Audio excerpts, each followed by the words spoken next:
Logo de cara, o relatório de março joga esse número na tela: 105,4% de alocação sobre o patrimônio. Traduzindo do economês para o português claro, o fundo está investindo mais dinheiro do que ele de fato tem. What? Exatamente, mais do que 100%. E é aqui que mora o centro do debate, né? Pensa comigo. Um fundo de papel que sempre se posicionou como high grade, ou seja, de baixo risco de crédito, de repente começa a usar dinheiro de terceiros para buscar mais retorno. É uma jogada, no mínimo, ousada. A questão é se essa ousadia toda ainda se encaixa na promessa original do fundo. Ok, vamos decifrar o que essa estratégia significa na prática. O gestor não está usando apenas o dinheiro que investe no fundo. Ele foi ao mercado e tomou dívida para poder comprar mais ativos. O nome técnico para isso é alavancagem. É basicamente como pegar um empréstimo para investir, esperando que o lucro desse investimento seja maior que os juros da dívida. Uma estratégia que na teoria parece simples, mas que na prática adiciona uma nova e importante camada de risco ao jogo. O relatório chama isso de um nome complicado: operações compromissadas reversas, que hoje somam cerca de 10% do patrimônio. Em termos simples, o fundo deu alguns de seus CRIs como garantia em troca de dinheiro, com a promessa de recomprar eles depois. No fim das contas, é um empréstimo usando os próprios ativos da carteira como garantia. A pergunta seguinte é bem óbvia. Tá bom, pegaram esse dinheiro emprestado, mas para onde foi essa grana? Com esse poder de fogo extra, a gestão foi às compras. E aqui estão as principais aquisições. A gente está falando de quase 235 milhões de reais em novas operações, com uma taxa média bem atraente de IPCA mais 8,95%. A tese é clara: pegar dívida a um custo X para investir em ativos que rendem X mais um belo prêmio. E o destaque aqui é a operação ligada ao BH Shopping, um ativo do fundo VISC11, bem conhecido no mercado. Certo, agora vamos para a análise crítica, porque toda alavancagem é uma aposta, e é fundamental a gente entender os dois lados dessa moeda. E este é o ponto central. Se o plano funcionar, o gestor captura o que o mercado chama de spread, que é essa diferença positiva entre o que os novos ativos rendem e o custo da dívida.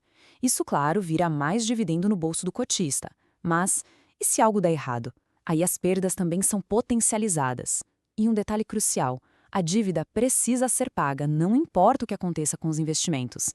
Agora, o que chama muito a atenção aqui é o risco de concentração. O setor de shoppings já é o maior da carteira, com 30%, e a principal nova compra foi justamente um CRI de shopping.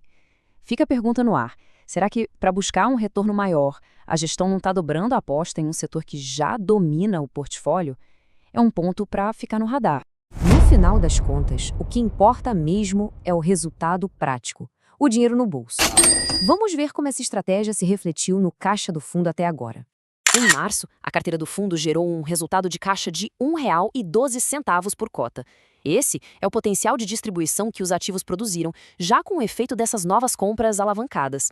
E o dividendo que foi efetivamente distribuído foi de R$ 1,05, ou seja, por enquanto a conta está fechando, o fundo gerou mais caixa do que pagou. Então, a conclusão de curto prazo é que a operação está sendo lucrativa. A alavancagem está, de fato, adicionando resultado e permitindo uma distribuição robusta. Uau! Mas calma lá, que essa é apenas metade da história. E agora a gente precisa ir para a parte que o relatório gerencial não detalha com tanto entusiasmo: os riscos que vêm de brinde junto com esse retorno extra. Primeiro, o risco de chamada de margem. Se os ativos que foram dados em garantia desvalorizarem, o credor pode exigir mais garantias ou o pagamento antecipado da dívida, o que forçaria o fundo a vender ativos num momento ruim. Segundo, o custo da dívida. O gestor não informa claramente qual é esse custo e se ele é fixo. Se os juros sobem, o custo do empréstimo pode corroer todo o ganho. E terceiro, a qualidade do crédito. Para conseguir taxas maiores não tem mágica, é preciso assumir mais risco.